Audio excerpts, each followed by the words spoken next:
Hello, good morning mga lalabs, mga vayots. Magandang hapon Pilipinas. Magandang umaga, tanghali, hapon saan man sulok ng mundo sa mga kapwa ko po OFWs around the world. Hello, hello mga lalabs, mga vayots. Mega love shoutout po sa inyong lahat. So nabalitaan nyo na po ba mga lalabs vayots yung sunod-sunod na inkwentro dito sa mga guerrillas na to laban sa ating men in uniform. Nakakapagtaka lang po mga lalabs, mga vayots, na noong January 13, 2024, nauna na pong sinabi ni Pangulong Bongbong Marcos na no more active NPA guerrillas na daw sa Pilipinas. Katunayan, nagbayad pa nga siya, di ba? Nagbigay siya ng ilang milyong pisos yun. Pera ng taong bayan para dito sa mga animal na mga makakaliwang grupong NPA. Ano nangyari ngayon? Bakit ang Maute group nung February 18 ba yun? Parang 6 or 9 ang patay. Tapos, ganun din yung mga 6 yan. 6 ata ang patay, tapos 9 yung sugatan. Kung, di ako sure, pero basta ganun. Nasundan pa yon nang may pulis na naman na napatay ng NPA. So bago tayo magpatuloy sa ating topic dito sa pagiging sinungaling ng Pangulong Bongbong Marcos, ay pakinggan po muna natin ang kanyang sinabi. Patunay po ito na napakasinungaling po na presidente ni Bongbong Marcos. Ito ay balita ng Manila Bulletin, which is sila ang may-ari ng company na to, Romualdez. Manila Bulletin, People's Tonight ba yun? Teleradyo ngayon, bago lang. Ang ABS-CBN, nakuha na ni Martin Romualdez. Ito, pakinggan natin ha. So ito siya, Manila Bulletin, dated po ito, January 13, 2024. So pakinggan po natin kung ano ang sinasabi ng ating Pangulong Bongbong Marcos dito, na no more active NPA guerrilla fronts in the Philippines. So,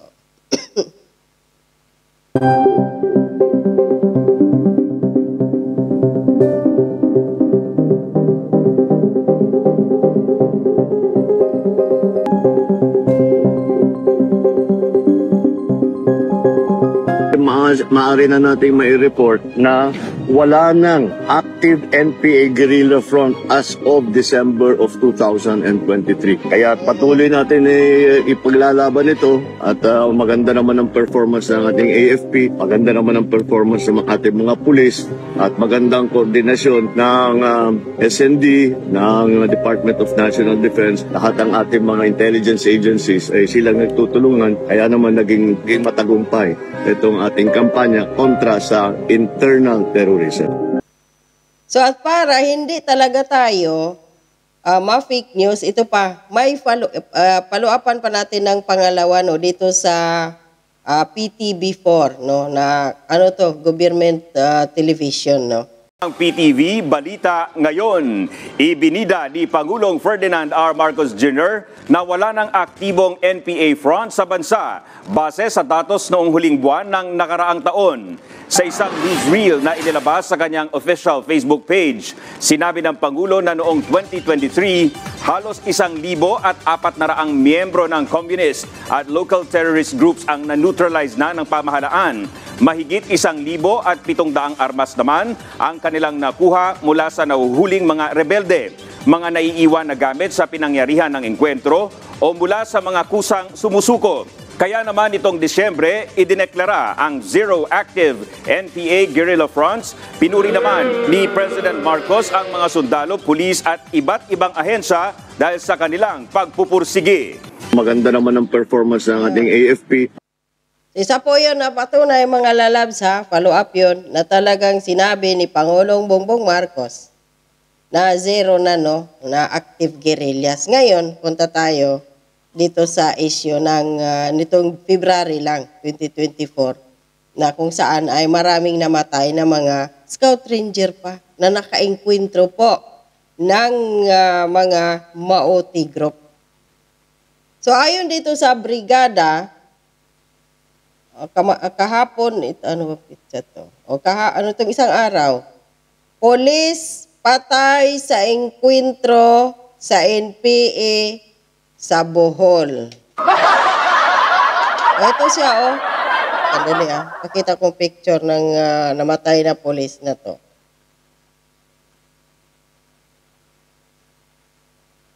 Doon to sa Bohol, mga lalabs, mga viots na namatay sa engkwentro, no?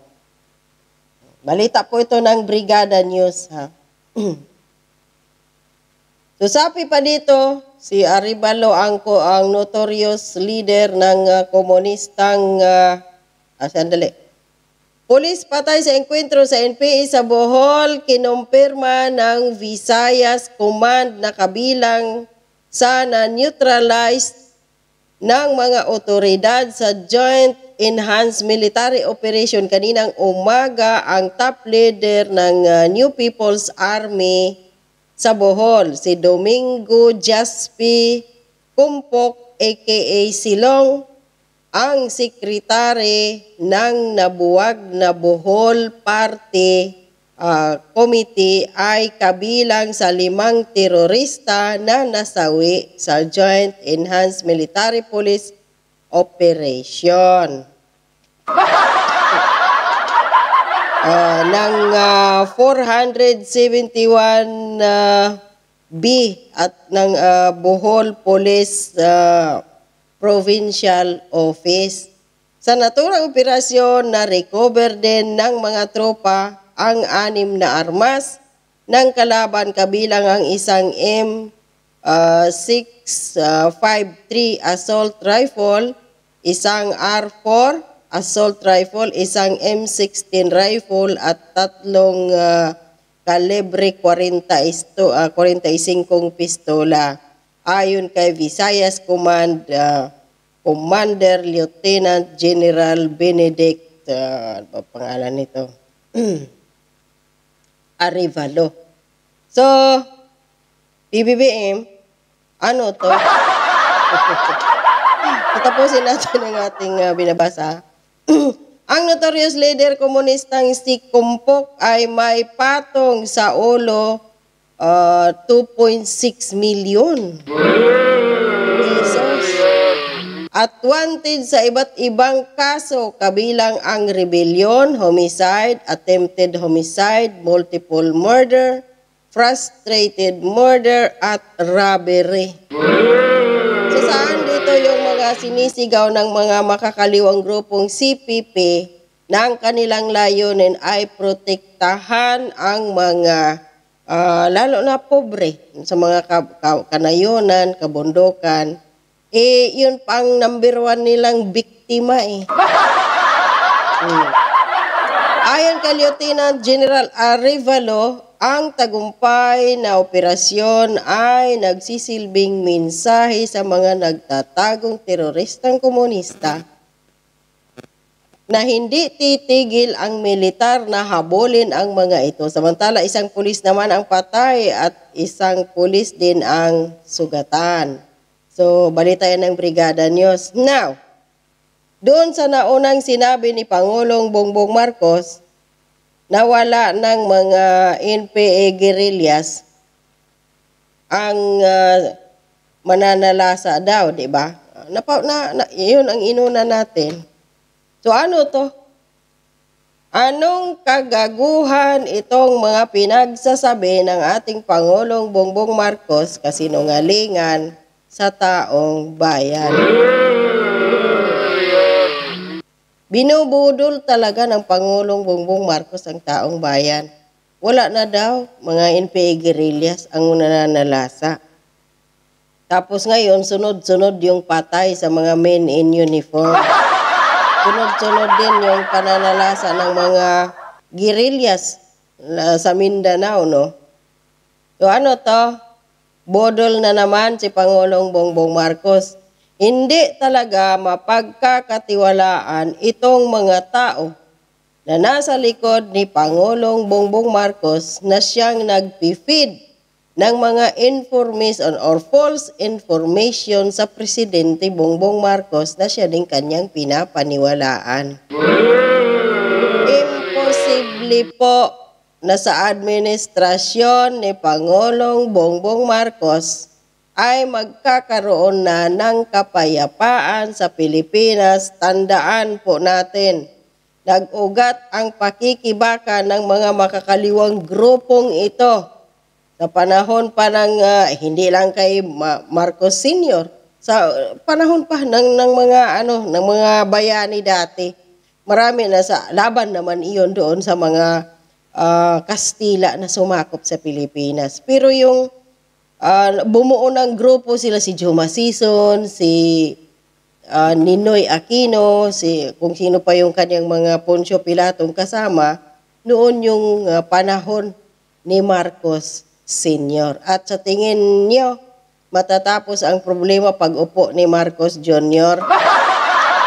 Kasi ito yung nais palabasin ngayon ng administrasyon ni Pangulong Bongbong Marcos and the rest ng kanyang mga kasabwat dyan na kung sino man. Na the best ang administrasyon ni Pangulong Bongbong Marcos dahil wala ng mga NPA guerrillas or yung Maute hindi na mananalasa. Anong nangyari ngayon? At ang masaklap pa, ni hindi man lang dumalaw.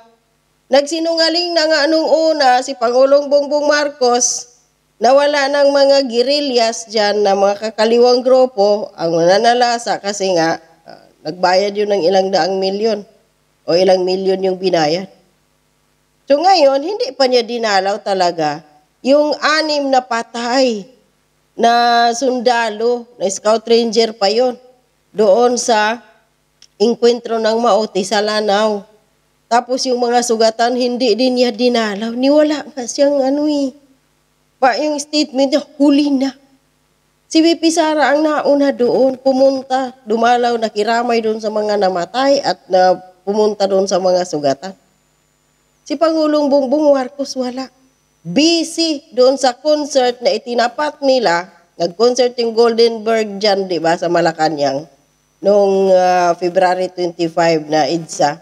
Tinapat nila iyon doon sa prayer rally ni Pangulong Duterte sa Cebu. Busy ang presidente at hindi natin alam kung mag-ilang milyon na naman ang ginastos ni PBBM doon dahil andoon yung mga mga artista, mga singer na talagang di kalibre andoon.